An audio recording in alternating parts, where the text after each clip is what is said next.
Hi everyone, it's Adam here, and today we're going to be taking a look at For Honor, a game that came out last Tuesday on the Steam store. I had very little pre-awareness of it, and I have been absolutely blown away by this game, and that really comes down to how unique it is. I mean, there were a few games actually that came out this week. There was For Honor, there was also Sniper Elite 4 and Halo Wars 2, and I really expected to be playing a lot of those other two games, Halo Wars 2 and Sniper Elite, this week because I've really enjoyed their predecessors, and For Honor was just the wild card that I decided to dip my toe into the water for.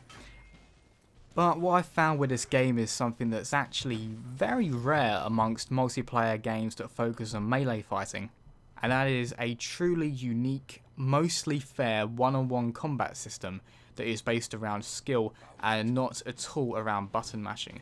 Not that you can't button mash at the very lowest levels of skill, but try and do that on the higher levels and you will just be decimated, because this game really favours the considered approach, the approach about anticipating your opponent, striking only when you know you can do so without being parried, and really it's a methodical approach to melee combat that you don't see in most games. I mean, when I think about multiplayer games that have tried to do melee combat, I always just think of spamming and throwing my sword around in random directions in the hope that I might hit them. And while I can't say I haven't been entirely not guilty of doing that in this game at times, when I know I'm playing properly, there is a way that you can fight fairly and strategically. So, because I want to describe this as I've discovered it, and I'm not going to go into too much depth, the basic idea of the combat in this game revolves around the guard mode. So I'm holding down the left trigger and I'm engaging my one opponent. And you'll see as I'm playing this game, there's a triangle at the bottom there, and you have three directions. You've got bottom left, bottom right, and above. Now you can attack from any one of those directions, but you can also block from those directions, and your opponent can also block from those directions, and you can see your opponent's triangle as well, so you can see where they're going to strike from and where they're going to try and defend from. So there's a lot of guessing here, because what some people might do is they'll hold their weapon above their head, but then at the very last second they'll change it to the bottom right, do an attack, and if you're quick enough your opponent might not notice it and then they get hit. But your opponent might notice it, they'll adjust their weapon and then they'll block it, and then after blocking your attack, they'll then change directions and attack you from another side. But it's not just as simple as guarding and blocking from this stance. You also have guard breaks. So if someone is just refusing to attack, they're walking around you and they're defending, you can press the X button or the square button, whatever you're using, and that will grab them, and then you can strike them or you can throw them in a direction, which is quite amusing, especially if you're playing the Viking Raider like I am, where you can pick someone up and run with them and then throw them. And you'll see in one of my 1v1s I actually throw someone into a fire pit, which is quite amusing and is of course an instant kill. But this is seen by a lot of players as being very unfair, because it means that what's the point guarding if you could just break through it. But the thing about the guard break is that the guard break can never beat someone who's attacking. So if you just run up to someone and you're spamming guard break, all they have to do is any kind of attack and they will hit you and hit you and hit you, and you're just trying to guard break them.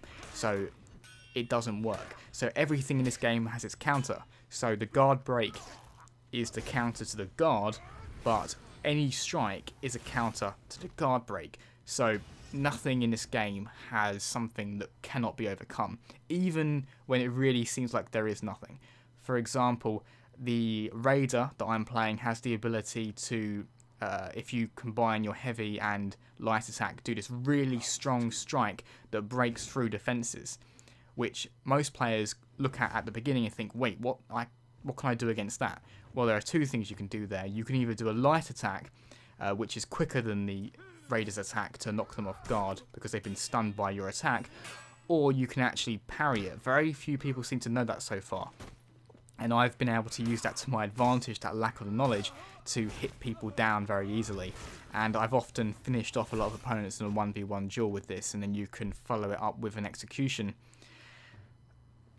But when you go up against someone who really knows your class, the game becomes very fun and very challenging. There is a class in this game that unfortunately I didn't get this fight recorded. It was fantastic, but I did lose because this guy really knew what he was doing. Whenever I tried to do my stock strike, he was able to block that because he was just so quick. Whenever I was trying to guard break, he'd immediately counter guard break, which by the way is extremely hard to do. And whenever I tried to use my unblockable attack, he would parry it. It was like fighting someone who just knew my character totally in and out. And actually what was great about that is this is in the 1v1 mode where you have 5 potential rounds and it's whoever wins the majority of those rounds. I beat him in the first 2, but because he then understood my strategy, he was able to beat me in the final 3, which I thought was so impressive and really admired him there. And I've tried my best to do that in my own 1v1s where I try and see how is someone attacking and how can I best counter that.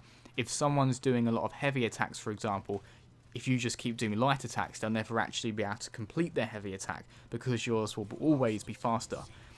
If someone's doing a lot of guard breaks, which I've seen people do especially near cliffs where they are intent on throwing you off, I just do any attack and they can't hit me. Also, I try to avoid cliffs because I know they can be an instant death. As much as I can do an instant kill on someone, I don't really rely on my own reactions enough to believe I can counter a guard break. And although I've been describing the mechanics of it, I hope if you haven't played this game yet, what you're getting from this is that this is a game of skill, reactions, and I think fundamentally knowledge of how someone else is fighting. Because if you can anticipate how someone's going to fight by their past behaviours, you can then use that to your advantage and throw them off. Now, everything I've been saying now applies to most of the game modes, because in most of the game modes you will fight in a one-on-one scenario, and even in the campaign you fight many opponents where this guard mode tactic comes into play. There is this really epic looking mode called Dominion where it's 4 versus 4 online, and you've also got all these AI characters that you can cut down and farm for points, which is quite satisfying because they're very easy to kill. Literally one hit will kill them. But there is one I find so far fundamental flaw with this game that the game does know about and it's trying to address, but it's there nonetheless. And that is when you have, I'd say, 3 or more people fighting you at once. So often you'll find yourself running to an objective and then 3 opponents come up against you. It is incredibly difficult to take on and win in a 3 versus 1 situation. The best I can ever hope for is blocking them to the point where someone else will help me. But I've been in so many situations where I've done that and I just basically, I'm guarding but I know I cannot win, I can't run away, I will die. And there's very little you can do in that situation to save yourself. In a 2v1 though, I find that the revenge meter comes into play, and what the revenge meter is, it builds up the more you block. So I know that I'm probably not going to be able to strike my opponents while there's 2 coming at me, but if I can block them for long enough, my revenge meter builds up, and that allows me to gain more strength, more stamina, and I can knock them off guard, and you can actually genuinely win 2v1 fights with the revenge meter. I'm sure some people have won 3v1 fights, but wow, you're impressive if you can do that. But aside from those unfortunate scenarios where I found myself totally outnumbered with very little I can do, For Honor has been a very fun game, a very unique game, and a game that I really hope has some longevity and that I see myself playing for at least a couple of months ahead. Probably not consistently at all, but something that I'll keep coming back to because it has got some great mechanics in there. And when people really learn how to counter each class, and as the developers slowly begin to balance things, it should become a much better game. So, as always people, thanks very much for watching and see you next time.